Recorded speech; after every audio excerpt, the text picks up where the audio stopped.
সম্মানিত দেশবাসী, যে যেখান থেকে আমাকে দেখছেন, আন্তরিক শুভেচ্ছা ও অভিনন্দন জ্ঞাপন করছি। ব্যক্তিগতভাবে একটা ভিডিও আপনাদের সম্মুখে আমি দিচ্ছি এই জন্য যে খুব নিজের জায়গা থেকে একটা অনুভূতির সৃষ্টি হয়েছে বলে আমি মনে করি। আপনারা দেখেছেন যে কুষ্টিয়ার একজন ডিসি, জেলা ডিসি, অর্থাৎ ওনার আদর্শিক স্পেস থেকে যে কথাগুলি মানুষের সামনে উত্থাপন করেছে, এটা খুব মর্মাহত।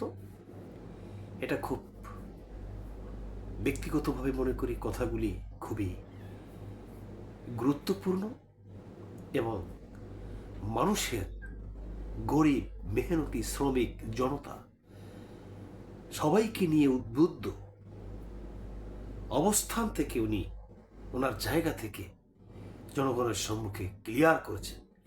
এজন্য আমার দায়িত্ব হচ্ছে সেই কথাগুলি সাংবাদিক হিসেবে মানুষের সামনে একান্ত বিশেষভাবে উত্থাপন করা, অর্থাৎ তুলে ধরা। সেই জন্য কথাগুলি বললাম।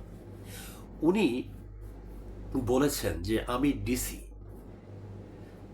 আমাকে যে কোনো সময় বদলি করতে পারে, আর আমি সবসময়ের জন্য প্রস্তুতি থাকি। এবং উনি বাংলোতে দাওয়াত দিয়েছেন, মানে ভেরি ভেরি ইম্পর্টেন্ট, অর্থাৎ ভিআইপি লোকদের ইনভাইটেশন করেননি, উনি করেছেন মানে যারা গরিব, অসহায়, আশ্রমে যারা বসবাস করে,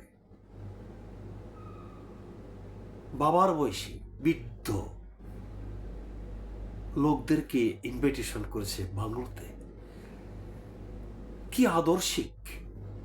এই জায়গা থেকে বাংলাদেশের প্রশাসন বিভাগের যথেষ্ট পরিমাণের ওনার কাছ থেকে এই কথাগুলি শ্রবণ করা অত্যন্ত আবশ্যকীয় আমি মনে করি।